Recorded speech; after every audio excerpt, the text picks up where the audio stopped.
White House committing more weapons to Ukraine, including some of the very items on Zelensky's wish list.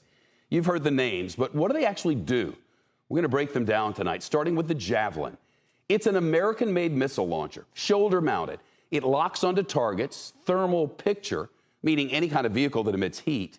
It's a tank killer because, like a Javelin that's thrown, it can strike from above, has a range of up to 2.5 miles. And here it is in action during a training exercise, fully loaded, weighs about 50 pounds.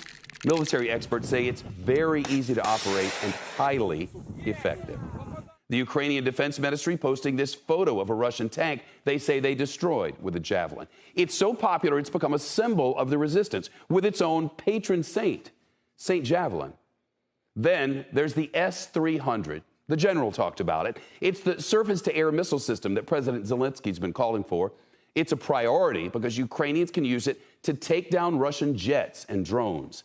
An S-300 can hit a target more than 90 miles away, and get this, as high as 90,000 feet. Here's some video from a Russian training exercise. The system involves at least 4 components on separate vehicles.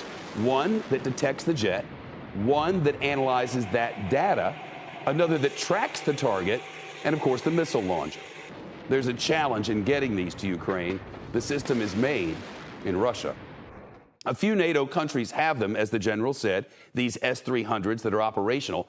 Bulgaria, Greece, and Slovakia. And there are reports that the U.S. is speaking with those countries about transferring the systems. Still no concrete commitment that we know of just yet. But as reported at the top of this news hour, the U.S. will be giving Ukraine American-made Switchblade drones. The general mentioned those too, about 100 of them.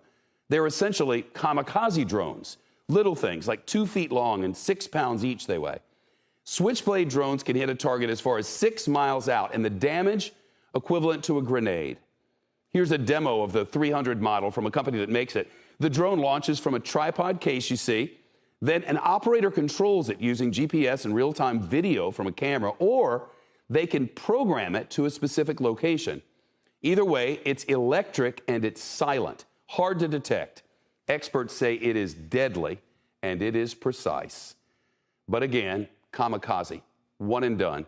The drone hits the target and that's it. Not to understate their capabilities, but we're talking 100 of these. They're likely to go very fast. The Switchblade drone, part of the broader package of arms headed to Ukraine, military aid that's getting rare bipartisan support on Capitol Hill. Let's get to CNBC's congressional correspondent, Ilan Moy. Ilan? Well, Shep, what we know is that President Zelensky's speech bolstered confidence on Capitol Hill that Ukraine has a chance of winning this war. And some lawmakers argue today that means the U.S. needs to change its strategy and equip the country with better weapons to turn the tide. We're a superpower, and Zelensky challenged us to act like it. Zelensky needs more. If it shoots, we should ship it. More S-300s, more Javelins, more drones, more Stingers, more everything. Republicans and even some Democrats say the list should also include the MiG fighter jets from Poland that the White House initially turned down. Now, most Democratic lawmakers were reluctant to go that far, but they conceded that the U.S. has to figure out how to do more.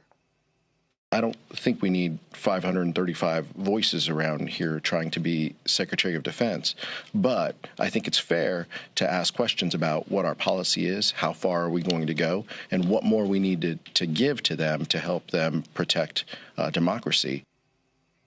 Both sides of the aisle are working on potential new sanctions, like kicking all Russian banks out of the international financial system, turning seized assets into humanitarian aid for Ukraine, slapping secondary sanctions on Russian gold, and they still need to pass the bill to cut off normal trade with Russia. Zelensky had a few ideas for Congress as well. Tell any companies in their districts that are still doing business with Russia to stop and sanction every single politician in the Russian Federation.